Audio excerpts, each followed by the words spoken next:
ಆಗಬಾರದಂದೇಳಿ ಕರ್ತನಾದ ಯೇಸು ಕ್ರಿಸ್ತನು ನಮಗೋಸ್ಕರ ಪಾಪದ ಪರಿಹಾರವನ್ನು ಆಮೇಲೆ ಉಂಟು ಮಾಡಿದೆ. ಏನು ಪಾಪದ ಪರಿಹಾರ? ಆಮೇಲೆ ತನ್ನ ರಕ್ತವನ್ನು ಸುರಿಸಿ, ತನ್ನ ಕೊನೆಯ ರಕ್ತವರೆಗೂ ಸುರಿಸಿ ಯೇಸು ಕ್ರಿಸ್ತನ ಸಿಲುವೆಯಲ್ಲಿ ನಮಗೋಸ್ಕರ ಆಮೇಲೆ ತ್ಯಾಗ ಮಾಡಿದಂತ ಕಾರಣ ಏನಾಯ್ತು ಅಂದ್ರೆ ಗೊತ್ತಾ? ಆತನಲ್ಲಿ ನಂಬುವರ ಆಮೇಲೆ ಮೇಲೆ ಇರುವಂತ ಸಕಲ ಪಾಪಕ್ಕೂ ಆತನಲ್ಲಿ ನಂಬುವುದರ ಮೂಲಕವಾಗಿ ಪರಿಹಾರ ಉಂಟಾಗುತ್ತೆ. ಪ್ರಿಯರೇ, ಈ ಲೋಕದಲ್ಲಿ ನಾವು ಅನೇಕ ಕಾರ್ಯಗಳನ್ನು ಮಾಡಿ ನಮ್ಮ ಪಾಪಗಳು, ನಮ್ಮ ದುಷ್ಕ್ರಿಯೆಗಳು ನೀಗಿಸೋದಕ್ಕೆ ಅನೇಕ ಕಾರ್ಯಗಳನ್ನು ಮಾಡಲಿಕ್ಕೆ ನಾವು ನೋಡ್ತಾ ಇದ್ರಿ. ಆದರೆ ನಮ್ಮ ಪಾಪಗಳು ಮಾತ್ರ, ನಮ್ಮ ಜೀವನದಲ್ಲಿ ಇರುವಂತಹ ಸ್ವಭಾವ ಮಾತ್ರ ಬದಲಾವಣೆ ಆಗ್ತಾ ಇಲ್ಲ. ಈ ಲೋಕದಲ್ಲಿ ಮನುಷ್ಯರಿಗೆ ತಮ್ಮನ್ನು ಬದಲಾಯಿಸುವುದಕ್ಕೆ ತಾನಾಗಿ ಆಗುವುದಿಲ್ಲ. ಆದರೆ ನಮಗೆ ನಮ್ಮನ್ನು ಬದಲಾಯಿಸುವುದಕ್ಕಾಗಿ ಒಬ್ಬನು ಮನುಷ್ಯನಾಗಿ ಈ ಲೋಕದಲ್ಲಿ ಇಳಿದು ಬಂದನು. ಅವನನ್ನು ಯೆಶಾಯ ಪ್ರವಾದಿಯಲ್ಲಿ ಹೀಗೆ 5 ಹೆಸರುಗಳನ್ನು ನಮಗೆ ಅಲ್ಲಿ ನೋಡಕ್ಕೆ ಸಾಧ್ಯ. ಅದರಲ್ಲಿ ಎರಡು ಹೆಸರು ನಾನು ಹೇಳ್ತೀನಿ. ಮೊದಲನೇದು ಯೇಸುವಿನ ಹೆಸರು ಅದ್ಭುತ ಸ್ವರೂಪನು. ಯೇಸುವಿನ ಹೆಸರು ಏನಂದ್ರೆ ಅದ್ಭುತ ಸ್ವರೂಪನು.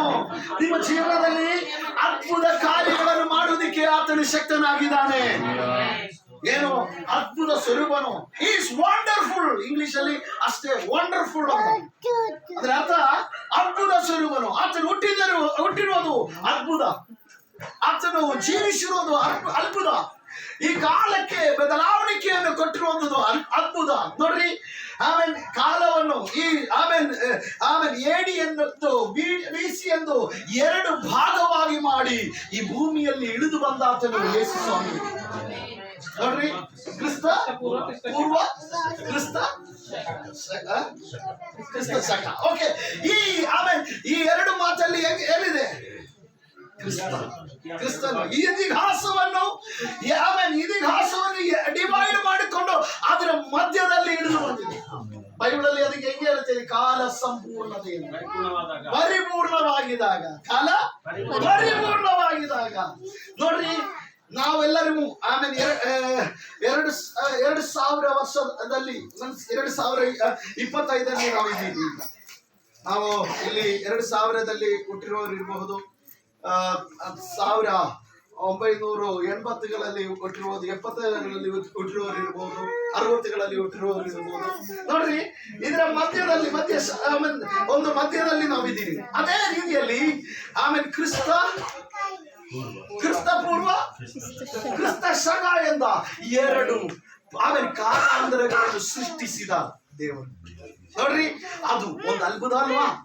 ಅದೇ ರೀತಿಯಲ್ಲಿ ಆತನು ಹುಟ್ಟಿರುವಂತದ್ದು ಅದ್ಭುತ. ಆತನು ಮಾಡಿರುವಂತದ್ದು, ಈ ಭೂಮಿಯಲ್ಲಿ ಆತನು ಮಾಡಿರುವಂತದ್ದು ಎಲ್ಲ ಬರೆದಿದ್ರೆ. ಯೋಹನ ಸುವಾರ್ತೆಯನ್ನು ಹಿಂಗೆ ಬರೀತಾ ಇದ್ದಾರೆ. ಆತನು ಮಾಡಿದ ಎಲ್ಲಾ ಕಾರ್ಯಗಳು ಬರೆಯುವುದಕ್ಕೆ ಲೋಕವೇ ಸಾಲದು. ಈ ಲೋಕವೇ ಸಾಲದಿಲ್ಲ.